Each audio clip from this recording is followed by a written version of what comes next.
in the heart of Caracas to bring outlaw dictator Nicolas Maduro to justice. This was one of the most stunning, effective, and powerful displays of American military might and competence in American history. And if you think about it, we've done some other good ones like the attack on Soleimani,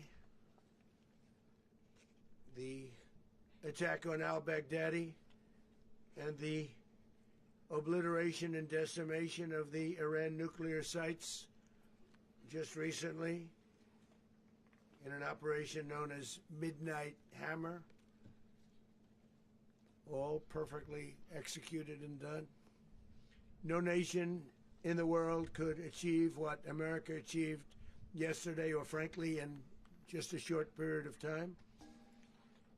All Venezuelan military capacities were rendered powerless as the men and women of our military, working with U.S. law enforcement, successfully captured Maduro in the dead of night.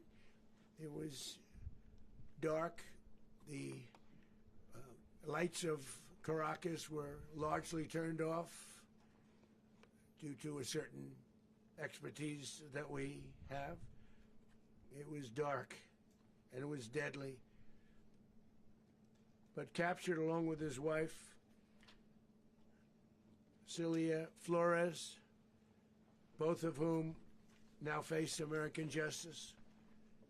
Maduro and Flores have been indicted in the Southern District of New York, it's Jay Clayton, for their campaign of deadly narco-terrorism against the United States and its citizens. I want to thank the men and women of our military who achieved such an extraordinary success overnight with breathtaking speed, power, precision, and competence. You rarely see anything like it. You've seen some raids in this country that didn't go so well. They were an embarrassment.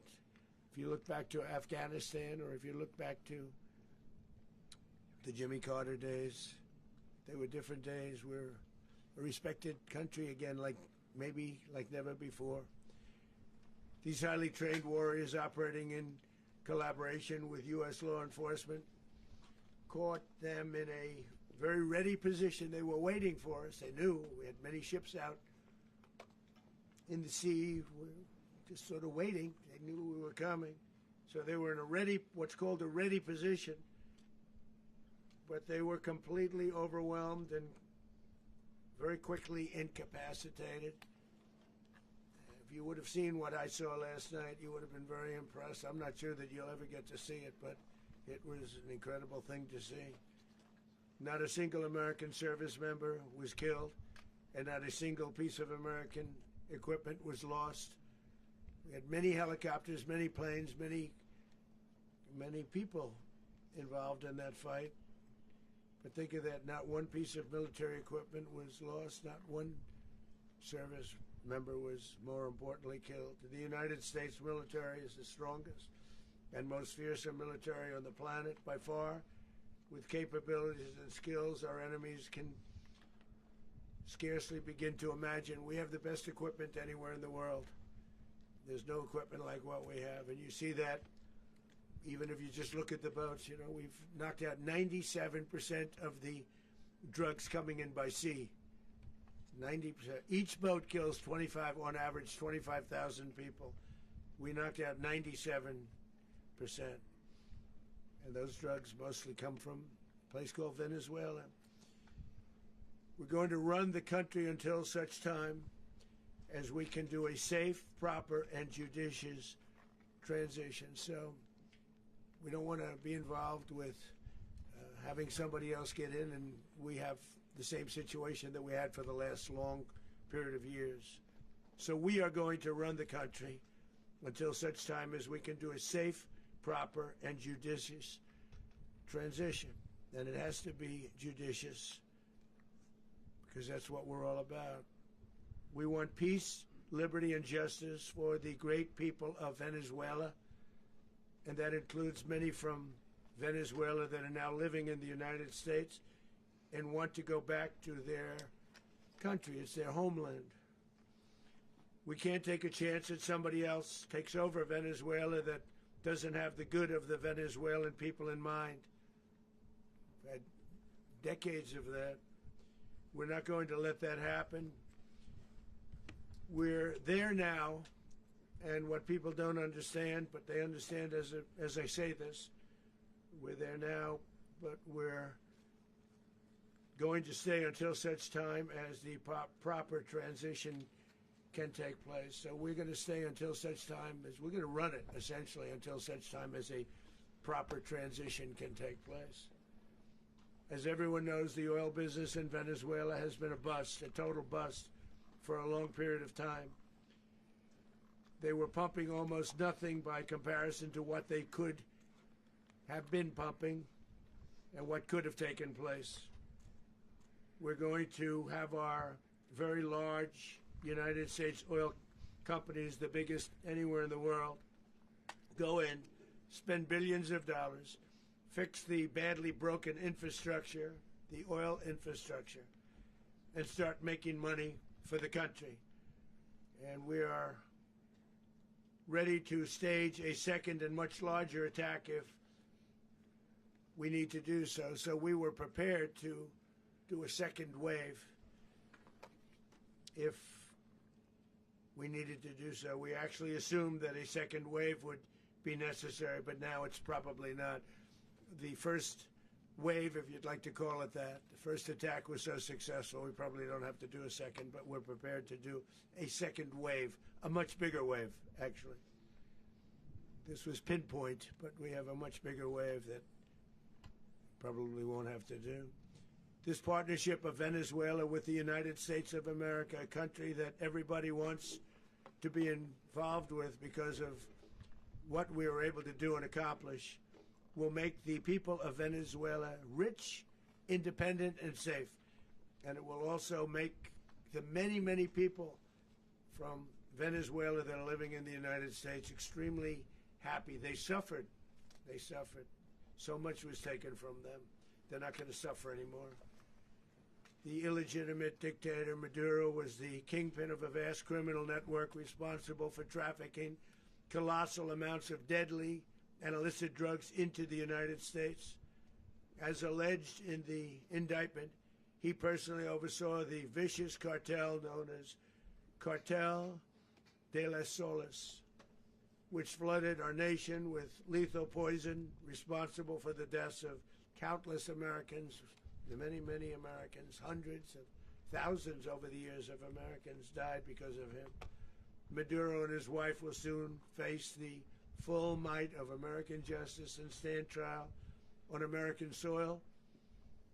Right now they're on a ship they'll be heading to, ultimately, New York, and then a decision will be made, I assume, between New York and Miami or Florida.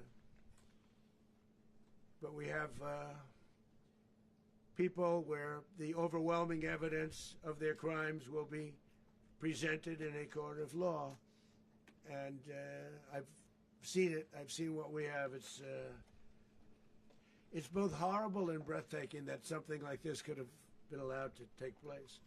For many years after his term as president of Venezuela expired, Maduro remained in power and waged a ceaseless campaign of violence, terror, and subversion against the United States of America, threatening not only our people, but the stability of the entire region.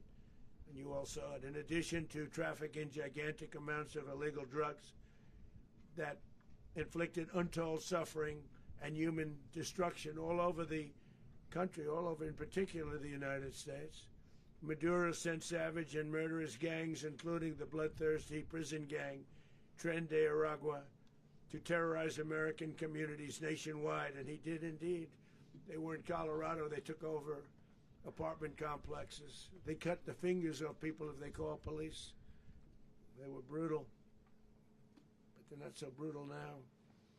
And I just have to congratulate our military, Pete and everybody, and our National Guard, because the job that they've done, whether it's in Washington, D.C., where we have a totally safe city, where it was one of the most unsafe cities anywhere in the world, frankly, and now we have no crime in Washington, D.C. We haven't had a killing. We had the terrorist attack a few weeks ago. A little bit of a different kind of a threat, but we haven't had a killing in a long period of time, 6, 7 months. We used to have two, on average, 2 a week in Washington, our capital. We don't have that anymore. The restaurants are opening. Everyone's happy. They're walking their daughters. They're walking their children, their wives. They walk to restaurants. Restaurants are opening all over Washington, D.C. So I want to thank the National Guard. I want to thank our military. And I want to thank law enforcement. It's been amazing. And they should do it with more cities. We're doing it, as you know, and we're doing it in Memphis, Tennessee right now, and crime is down. We've just sort of started a few weeks ago, but crime is down now 77%. And the governor of Louisiana called, great person, and he wanted us to help him, as you know, in a certain very nice part of Louisiana, and we have done that. It was a rough section, and we have crime down. I understand it's down to almost nothing already after 2.5 weeks. New Orleans, it's down to almost nothing, and we've only been there for 2.5 weeks. Can't imagine why governors wouldn't want us to help. We also helped, as you know, in Chicago, and crime went down a little bit there. We did a very small help because we had no working ability with the governor. The governor was a disaster, and the mayor was a disaster. But it knocked down crime. But we're pulling out of there when they need us. We'll know. You'll know. You'll be writing about it. And likewise, Los Angeles, where we saved Los Angeles early on, where the head of the police department made a statement that if the federal government didn't come in, we would have lost Los Angeles. That's long after the fires. That's when they had the riots in Los Angeles. We did a great job. Got no credit for it whatsoever, but that's okay. It doesn't matter. We don't need the credit. But we'll be pulling out when they need us. They'll call, or we'll go back if we have to. We'll go back. But we did a great job in various cities. But the place that we're very proud of is Washington, D.C., because it's our nation's capital. We took it from being a crime-ridden mess to being one of the safest cities in the country. But the gangs that they sent raped, tortured, and murdered American women and children. They were in all of the cities I mentioned, Aragua. And they were sent by Maduro to terrorize our people, and now Maduro will never again be able to threaten an American citizen or anybody from Venezuela. There will no longer be threats. For years I've highlighted the stories of those innocent Americans whose lives were so heartlessly robbed by this Venezuelan terrorist organization. Really one of the worst. One of the worst, they say the worst. Americans like 12-year-old Jocelyn Nungary from Houston. Beautiful Jocelyn Nungary, what happened to her? They, as you know, they kidnapped, assaulted, and murdered by Aragua animals. They murdered Jocelyn and left her dead under the bridge. There was a bridge that will never be the same to so many people after seeing what happened. As I've said many times, the Maduro regime emptied out their prisons, sent their worst and most violent monsters into the United States to steal American lives.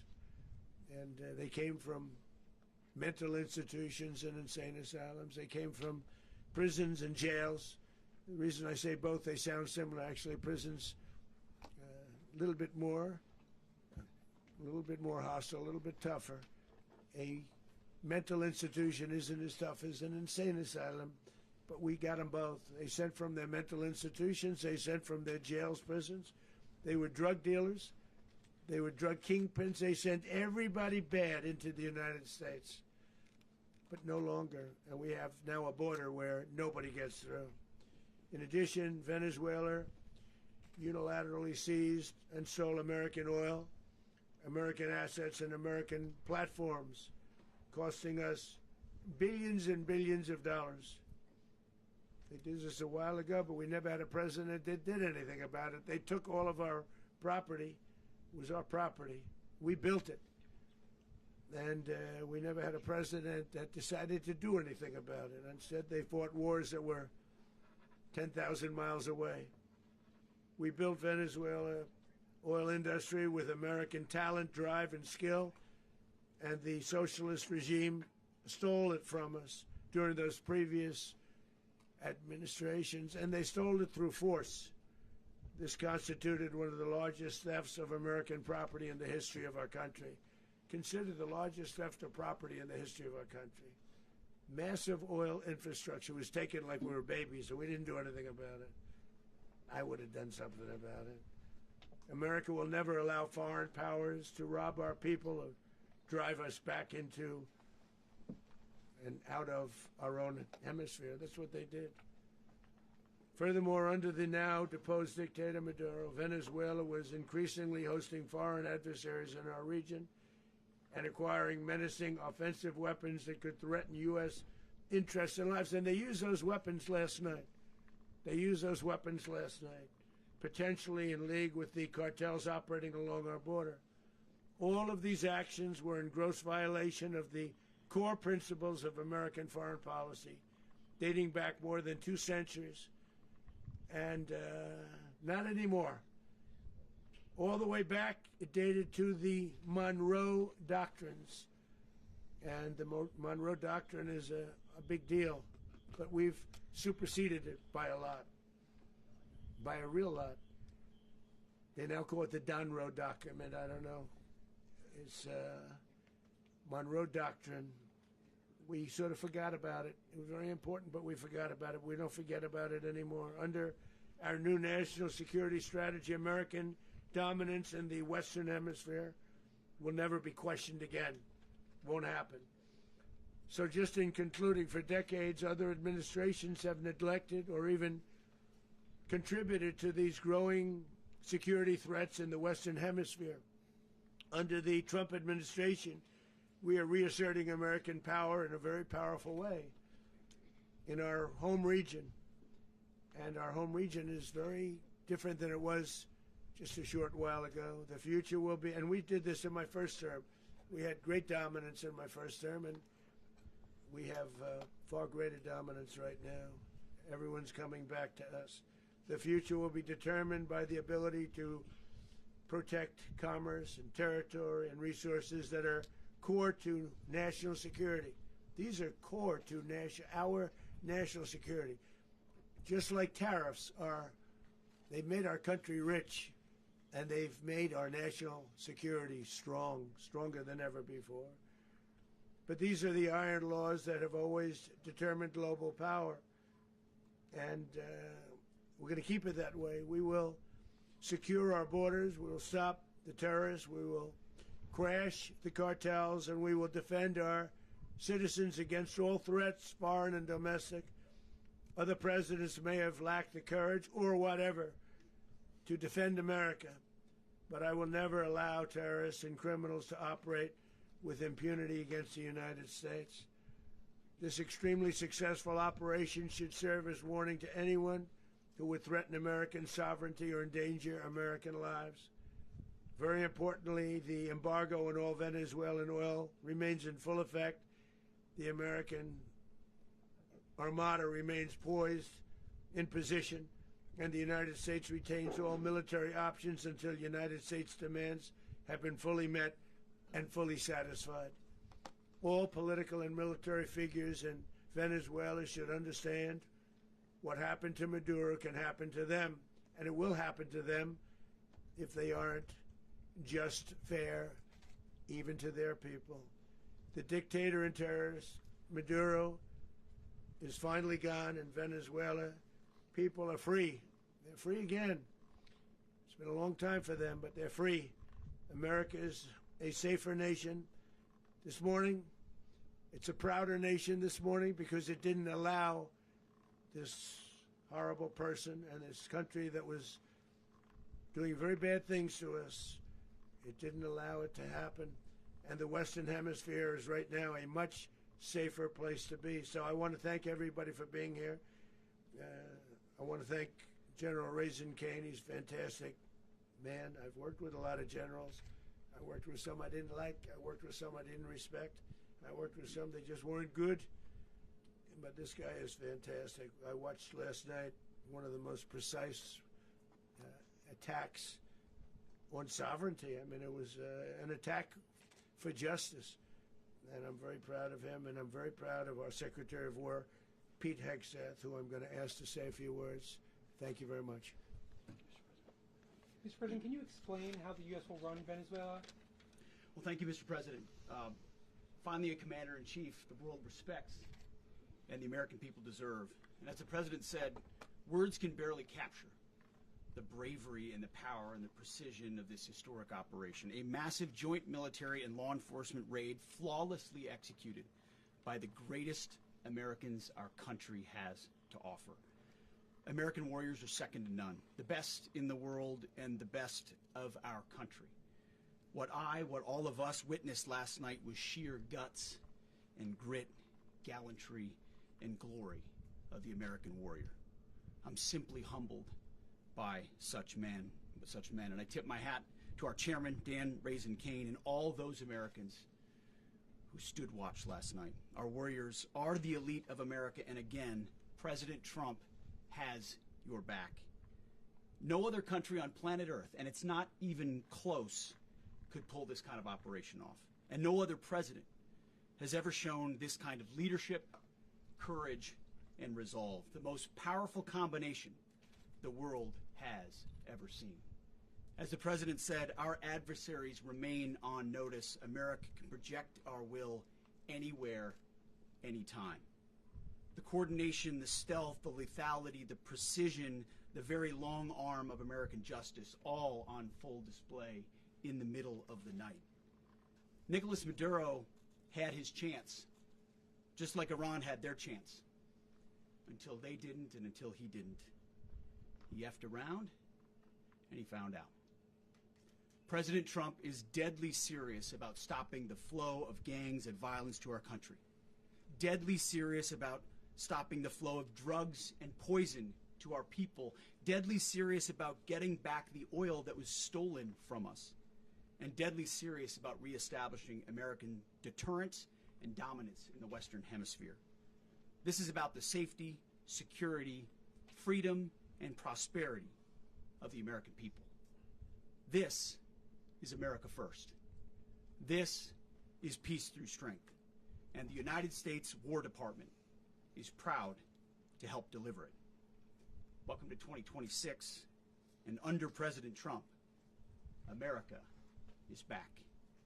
I'd like to welcome now our chairman, Chairman Raisin Kane, to give a few more details about the operation. Mr. Chairman. Thank you, Mr. Secretary. Thank you, Mr. President, and good morning. Last night, on the order of the President of the United States and in support of a request from the Department of Justice, as the President said, the United States military conducted an apprehension mission in Caracas, Venezuela, to bring to justice two indicted persons, Nicolas and Cecilia Maduro. This operation, known as Operation Absolute Resolve, was discreet, precise, and conducted during the darkest hours of January 2nd and was the culmination of months of planning and rehearsal, an operation that, frankly, only the United States military could undertake. What I'd like to do this morning is talk to you through some of the preparation and the details without compromising any of our tactics, techniques, and procedures. There is always a chance that we'll be tasked to do this type of mission again. Our interagency work began months ago and built on decades of experience of integrating complex air, ground, space, and maritime operations. While the past 2 decades have honed the skills of our special operations forces, this particular mission required every component of our joint force, with soldiers, sailors, airmen, Marines, and Guardians working in unison with our intelligence agency partners and law enforcement teammates in an unprecedented operation.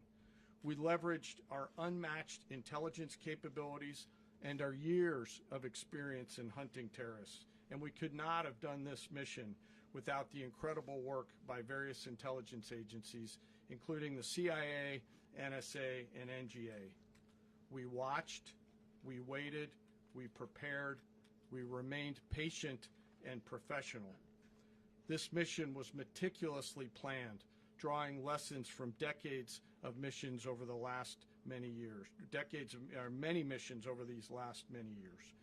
This was an audacious operation that only the United States could do. It required the utmost of precision and integration within our joint force. And the word integration does not explain the sheer complexity of such a mission.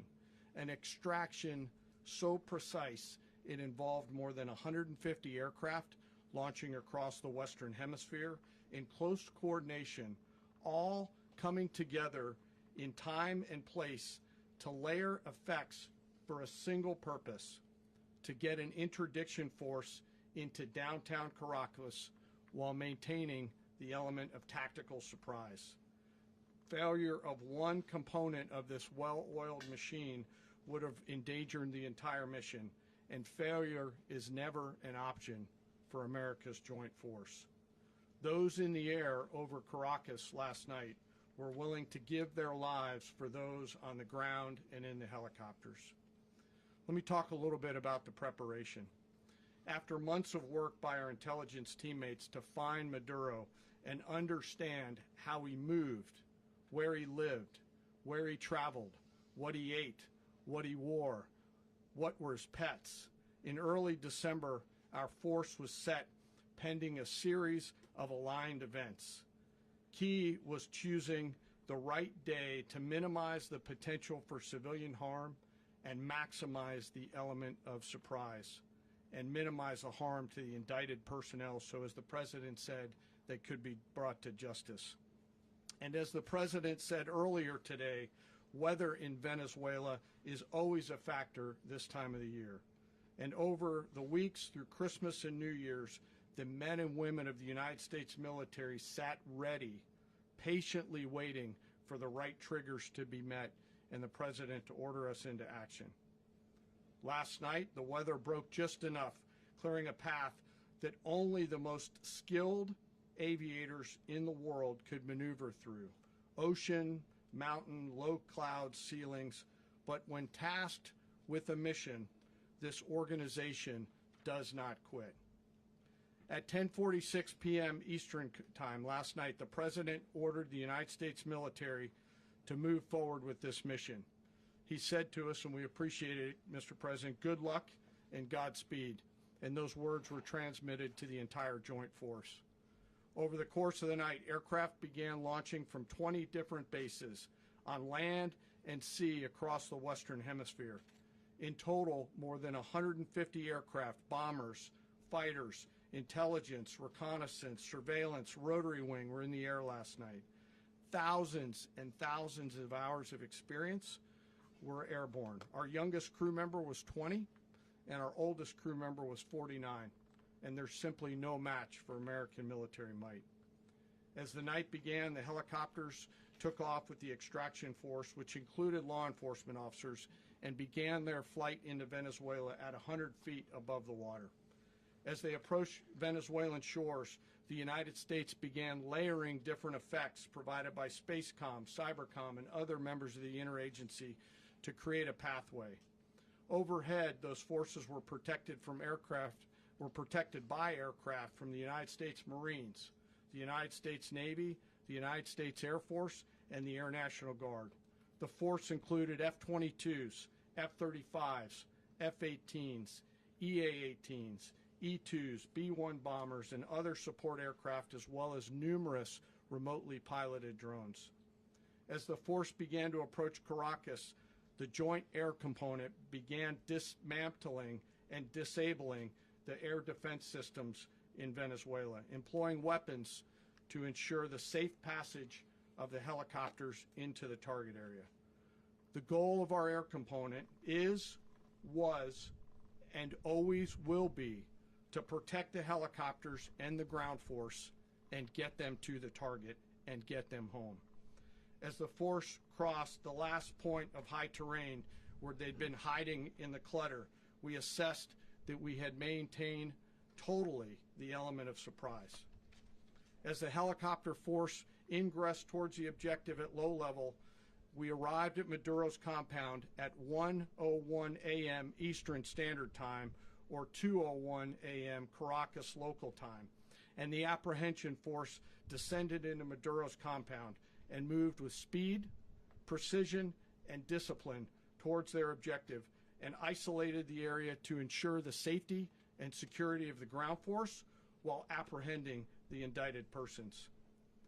On arrival into the target area, the helicopters came under fire, and they replied with that fire with overwhelming force in self-defense.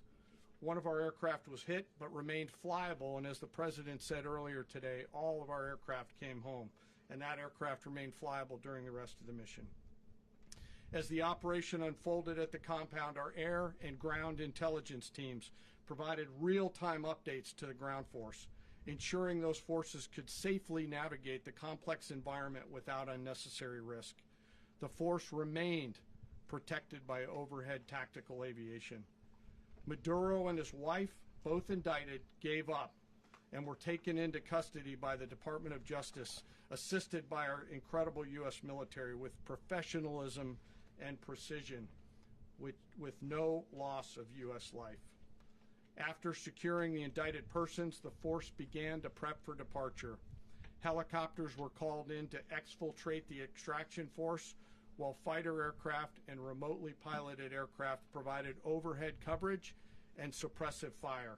There were multiple self-defense engagements as the force began to withdraw out of Venezuela. The force successfully exfiltrated and returned to their afloat launch bases, and the force was over the water at 3:29 a.m. Eastern Standard Time with indicted persons on board. And both Maduro and his wife were embarked aboard the USS Iwo Jima. In closing, what we've witnessed today is a powerful demonstration of America's joint force. We think, we develop, we train, we rehearse, we debrief, we rehearse again and again, not to get it right, but to ensure that we cannot get it wrong. Our jobs are to integrate combat power so when the order comes, we can deliver overwhelming force at the time and the place of our choosing against any foe anywhere in the world. I am immensely proud today of our joint force and filled with gratitude to represent them here today. There is simply no mission too difficult for these incredible professionals and the families that stand by them and support them. As we stand here this morning, our forces remain in the region at a high state of readiness, prepared to project power, defend themselves, and our interests in the region. This operation is a testament to the dedication and unwavering commitment to justice and our resolve to hold accountable those who threaten peace and stability. In closing, I want to express my heartfelt gratitude to the brave men and women who executed this mission. Their courage and tireless commitment to our nation are what makes us strong. Thank you, Mr. Secretary, and thank you, Mr. President. Well, I don't have much to add to what you've heard now, other than the following points. Nicolas Maduro was indicted in 2020 in the United States. He is not the legitimate president of Venezuela. That's not just us saying it. The first Trump administration, the Biden administration, the second Trump administration, none of those three recognized him. He's not recognized by the European Union and multiple countries around the world. He is a fugitive of American justice with a $50 million reward, which I guess we saved $50 million. And we should make sure. Yeah, exactly. But don't let anybody claim it. Nobody deserves it but us. But I want to be clear about one thing. Nicolas Maduro had multiple opportunities to avoid this. He was provided multiple very, very, very generous offers and chose instead to act like a wild man, chose instead to play around. And the result is what we saw tonight. The other message here is the following. You have a guy, like many people around the world, they like to play games. You have a guy who decides he's going to invite Iran into his country, is going to, do the confiscation of American oil companies, is going to flood our country with gang members, is going to take Americans prisoner and try to hold them for hostage and trade them like he was able to do with the Biden administration. Basically likes to play games all this time and thinks nothing's going to happen. And I hope what people now understand is that we have a president. The 47th president of the United States is not a game player. When he tells you that he's going to do something, when tells you he's going to address a problem, he means it. He actions it. I can tell you, I've watched this process now for 14, 15 years, been around it. Everybody talks. I'm going to do this. I'm going to do that. When I get there, we're going to do this. We're going to take. This is a president of action. Like, I don't understand yet how they haven't figured this out. And now, if you don't know, now you know. Because this is the way it's going to play out. And I think people need to understand that this is not a president that just talks and does letters and press conferences. And, you know, if he says he's serious about something, he means it. And this is something that was a direct threat to the national interest of the United States, and the president addressed it. There's a president of peace, by the way. I told you what I just said earlier. This guy had multiple opportunities to find his way somewhere else and figure out another. He could have been living somewhere else right now very happy, but instead he wanted to play big boy. And so now, you know, he's got other sets of problems on his hands. And but I think the message here should be for the world. Look, the president doesn't go out looking for people to pick fights with. He's not, generally wants to get along with everybody. We'll talk and meet with anybody. But don't play games. Don't play games with this president's in office, because it's not going to turn out well. And so I hope that, I guess that lesson was learned last night, and we hope it'll be instructive moving forward. Is that a message for Cuba? Mr. President. Mr. President. You said that the U.S. is going to run Venezuela, so who's in power right now? Well, we're going to be running it with a group, and we're going to make sure it's run properly. We're going to rebuild the oil infrastructure, which will cost billions of dollars. It'll be paid for by the oil companies directly. They will be reimbursed for what they're doing, but it's going to be paid. And we're going to get the oil flowing the way it should be. As you know, it was just a minor flow. It was actually a minor flow for what they have. But we're going to run it properly, and we're going to make sure the people of Venezuela are taken care of. We're going to make sure the people that were forced out of Venezuela by this thug are also taken care of. Mr. President. Does the U.S. running the country mean that U.S. troops will be on the ground? How will that work? Well, you know, they always say boots on the ground. Oh, so we're not afraid of boots on the ground if we have to have. We had boots on the ground last night at a very high level, actually. We're not afraid of it. We don't mind saying it. But we're going to make sure that that country is run properly. We're not doing this in vain. This is a very dangerous attack. This is an attack that could have gone very, very badly. Could have gone very badly. We could have lost a lot of people last night. We could have lost a lot of dignity. We could have lost a lot of equipment. The equipment is less important, but we could have lost a lot. And we're going to make sure that this is proper. We're there now. We're ready to go again if we have to. We're going to run the country right. It's going to be run very judiciously, very fairly. It's going to make a lot of money. We're going to give money to the people. We're going to reimburse people that were taken advantage of. We're going to take care of everybody. It's very important. We couldn't let them get away with it. You know, they stole our oil. We built that whole industry there, and they just took it over like we were nothing. And we had a president that decided not to do anything about it. So we did something about it. We're late, but we did something about it. Yeah, please. Mr. President, can you explain the exact mechanism by which you're going to run the country? Are you going to designate a U.S. official to coordinate? It's all being done right now. We're designating people. We're talking to people. We're designating various people, and we're going to let you know who those people are. Mr. President. What's the group you mentioned that would run Venezuela? Well, it's largely going to be, for a period of time, the people that are standing right behind me. We're going to be running it. We're going to be bringing it back. It's a dead, you know, I talk about a dead country. A year and a half ago, we were a dead country. Now we're the hottest country anywhere in the world. We're a country doing better than any country anywhere in the world. And it required leadership. Venezuela has a lot of bad people in there, a lot of bad people that shouldn't be leading. We're not going to take a chance that one of those people take over for Maduro. So you can look at, and others, we have fantastic people, including people in the military. So we're going to have a group of people running it until such time as it can be put back on track, make a lot of money for the people, and give people a great way of life, and also reimbursement for people in our country that were forced out of Venezuela. Mr. President.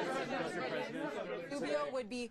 You said earlier today that you weren't going to back Machado to come back and be the opposition leader in your Fox and Friends interview. And then you also mentioned the vice president of Venezuela. Are you going to work with the vice president of Venezuela, or how do you foresee the relationship Well, going? I understand she was just sworn in. but she was, as you know, picked by Maduro. So Marco's working on that directly. He just had a conversation with her, and she's essentially willing to do what we think is necessary to make Venezuela great again. Very simple. Mr. President, Colombian President Gustavo Petro, a couple weeks ago, he said he's got to watch his ass. And today, he said he's not concerned about anything happening to him in the aftermath of this operation. So, just what your message is about that? Well, he has cocaine mills. He has factories where he makes cocaine. And yeah, I think I stick by my first statement. He's making cocaine. They're sending it into the United States. So he does have to watch his ass. Mr. President, did you notify any members of Congress in advance? Marco, do you want to talk about that? Because you were involved in it. Sure. We call members of Congress immediately after. This was not the kind of mission that you can do congressional notification on. It was a trigger-based mission in which conditions had to be met night after night. We watched and monitored that for a number of days. So it's just simply not the kind of mission you can call people and say, hey, we may do this at some point in the next 15 days. But it's largely a law enforcement function. Remember, at the end of the day, at its core, this was an arrest of 2 indicted fugitives of American justice, and the Department of War supported the Department of Justice in that job. Now, there are broader policy implications here, but it's just not the kind of mission that you can pre-notify because it endangers the mission. Mr. President, if I could add one thing to that, Congress has a tendency to leak. This would not be good. If they leaked, General, I think it would have been maybe a very different result. But I have to say, they knew we were coming at some point, you know. A lot of ships out there, they sort of knew we were coming. But Congress will leak, and we don't want leakage. Mr. President, you were one of the only people to watch this all play out live. What was Maduro doing when the U.S. forces entered what I assume would be his home? And also, was there any point where the U.S. was considering if Maduro pushed back or resisted killing Maduro? It could have happened. It could have happened. He was trying to get into a safe place. You know what a safe place is, all steel. And he wasn't able to make it to the door because our guys were so fast. They went through the opposition so fast. And there was a lot of opposition. You know, people were wondering, do we get them by surprise? Sort of surprised, but they were waiting for something. It was a lot of opposition. There was a lot of gunfire. You saw some of it today. But he was trying to get to a safe place, which wasn't safe because we would have had the door blown up in about 47 seconds, they say on average, regardless of how thick the steel was. It was a very thick door. It was a very heavy door, but he was unable to get to that door. He made it to the door. He was unable to close it. So where is Maduro going to be? Go ahead, finish. Where is Maduro going to be in the time being right now? Do you know his exact whereabouts? Well, eventually, ultimately, in the near future, he's going to be brought to New York. And where is he going to be held? Where is he going to be held in New York? Do you know? That's going to be up to the officials that do these things. Mr. President, the U.S. has something of a mixed track record of ousting dictators without necessarily a plan for what comes afterwards. Did that weigh on your decision making? Well, that's making? why we had different presidents, but with me, that's not true. With me, we've had a perfect track record of winning. We win a lot, and we win. If you look at Soleimani, you look at al-Baghdadi, you look at the Midnight Hammer. Midnight Hammer was incredible. Right now, you wouldn't have peace in the Middle East. We have essentially peace in the Middle East because of that. If we weren't successful with Midnight Hammer, you wouldn't have peace in the Middle East. So, with me, you've had a lot of victory. You've had only victories. You've had no losses. Yeah. Mr. President, can you? How long do you expect the U.S. to run Venezuela, and how soon do you want the Venezuelan people to hold elections? So I'd like to do it quickly, but it takes a period of time. You know, we're rebuilding. We have to rebuild their whole infrastructure. The infrastructure is rotted. It's actually very dangerous. It's blow-up territory. Oil is very dangerous. It's a very dangerous thing to take out of the ground. It can kill a lot of people. It has killed a lot of people doing just that. The infrastructure is old. It's rotted. Much of it is stuff that we put there 25 years ago, and we're going to be replacing it. And we're going to take a lot of money out so that we can take care of the country. Are you saying that Secretary Rubio and Mr. President, China, Russia, and Iran have interests in Venezuela. How does this operation affect your relationships with them when it comes to the oil and drugs? In terms of China and Russia, Russia when we get things straightened out. But in terms of other countries that want oil, we're in the oil business. We're going to sell it to them. We're not going to say we're not going to. In other words, we'll be selling oil probably in much larger doses because they couldn't produce very much because their infrastructure was so bad. So we'll be selling large amounts of oil to other countries, many of whom are using it now, but I would say many more will come. Are you saying that, Mr. President, are you saying that... Oh. Mr. President, thank you. What is your message to the people of Venezuela today? Of course, the civilian population specifically, they have a lot of questions. What is your message to the people of Venezuela? That you're going to have peace, justice. You're going to have some of the riches that you should have had for a long period of time. It was stolen from you. But you're going to have peace and you're going to have safety. You're going to have justice. You're going to have a country. You're going to have a real country. You're going to have potentially a great country. You know, if you go back 20 years, maybe even a little longer ago, that was a great country. And they destroyed it. Remember I said that if we lose this election, the United States will be Venezuela on steroids. That's what would have happened. Had we lost the election, the 2024 election, we suffered so badly when you look at the border from 2020. What they did, what Joe Biden administration did to our country should never be forgotten. But if we had to go through another year of that, we would be exactly where Venezuela was in terms of, I used to say, if they win, we're going to be Venezuela on steroids, and that's what would have happened. President, thank you. Are you saying that Secretary Hegseth and Rubio are going to be running Venezuela, and will you be sending in U.S. military troops to provide? They're going to be a team that's working with the people of Venezuela to make sure that we have Venezuela right. Because for us to just leave, who's going to take over? I mean, there is nobody to take over. You have a vice president who's been appointed by Maduro. And right now she's the vice president, and she's, I guess, the president. She was sworn as president just a little while ago. She had a long conversation with Marco, and she said, we'll do whatever you need. I think she was quite gracious, but she really doesn't have a choice. We're going to have this done right. We're not going to just do this with Maduro, then leave like everybody else, leave and say, you know, let it go to hell. If we just left, it has zero chance of ever coming back. We'll run it properly. We'll run it professionally. We'll have the greatest oil companies in the world go in and invest billions and billions of dollars and take out money, use that money in Venezuela. And the biggest beneficiary are going to be the people of Venezuela. And also, I can't stress this strongly enough, the people that got thrown out of Venezuela that are now in the United States, and frankly, some want to stay, and some probably want to go back. Yeah. So, Mr. President, what is being done to protect Americans in the country, and were any of the detained Americans Well, right now they're very last protected night? because nobody's going to mess with us. They're very protected. The people of, and we let them know that you better not touch one of them. Are you concerned that bad elements of the Maduro regime will remain in place? Well, we know who they are. We're on them, and they're acting much differently now than they would have acted 2 days ago. And what can you okay, say wait, about behind you, please. Mr. President, why is running a country in South America America first? Well, I think it is because we want to surround ourselves with good neighbors. We want to surround ourselves with stability. We want to surround ourselves with energy. We have tremendous energy in that country. It's very important that we protect it. We need that for ourselves. We need that for the world. And we want to make sure we can protect it. Yes, sir. Please, go ahead. Yeah, is there a message here for Cuba and Diaz-Canel? Well, Cuba's an interesting case. Cuba is, you know, not doing very well right now. That system has not been a very good one for Cuba. The people there have suffered for many, many years.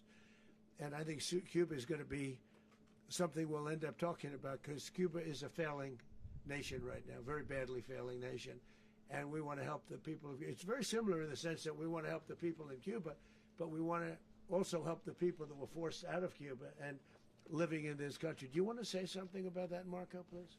Well, I mean, I just gave you a statement a few minutes ago about, you know, when the president speaks, you should take him seriously. So suffice it to say, you know, Cuba is a disaster. It's run by incompetent, senile men, and in some cases, not senile, but incompetent nonetheless. It has no economy. It's in total collapse. And by the way, you know, they were, you know, all the guards that helped protect Maduro, this is well known, their whole spy agency, all that were full of Cubans. I mean, they basically, it's amazing. This poor island took over Venezuela in some cases. One of the biggest problems that Venezuelans have is they have to declare independence from Cuba that tried to basically colonize it from a security standpoint. So, yeah, look, if I lived in Havana and I was in the government, I'd be concerned, at least a little bit. Are you cutting off the oil flow to Cuba from Venezuela?